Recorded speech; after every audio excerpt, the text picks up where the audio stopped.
Hey, so we all learned about the step sequencer in Logic 10.5, but in 10.6, you can now program it and perform it right in Logic Remote. So I'm entering some notes. Let's give it a listen.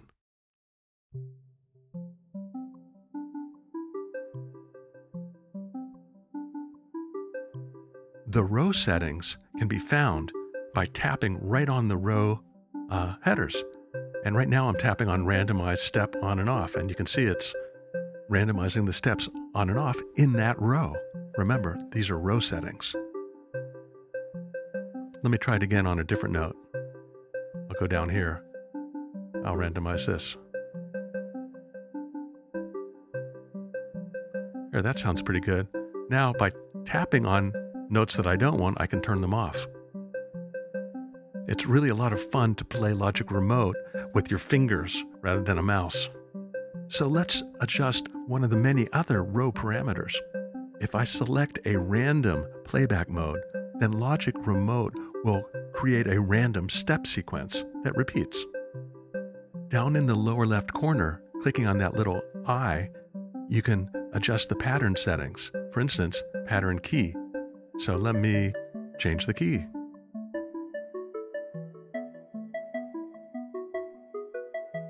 You'll find that there's a lot of different things you can do to manipulate the pattern in the pattern setting menu. So let's try a little scale quantize.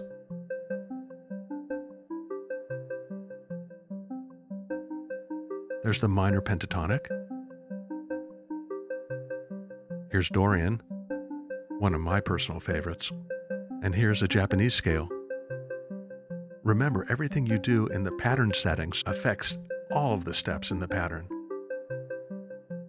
Now notice that every row has a little disclosure triangle, and when you click on it, it reveals the different sub-rows where you can actually dive deeper and program just about anything. I'm programming velocity, and when I touch and hold one of those steps, it enlarges so I can do finer adjustments. That's really great stuff. Now, down at the bottom right, you have your step on off and your global parameter selector. Right now, it's on step on and off, but if I click to the button next to it, I can choose any of those global parameters to program. For instance, I'm doing note repeats right now.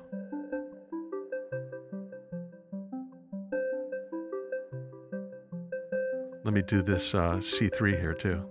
By moving my finger up and down, I can increase or decrease the amount of note repeats. Now, most of the things that you can do in Logic, you can do quite easily right here in Logic Remote. But there's something else I want to show you, so I'm going to go to Pattern Settings and clear this pattern.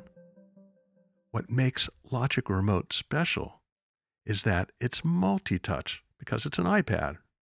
So now I can enter chords by touching the rows with many fingers. Well, in this case, 3.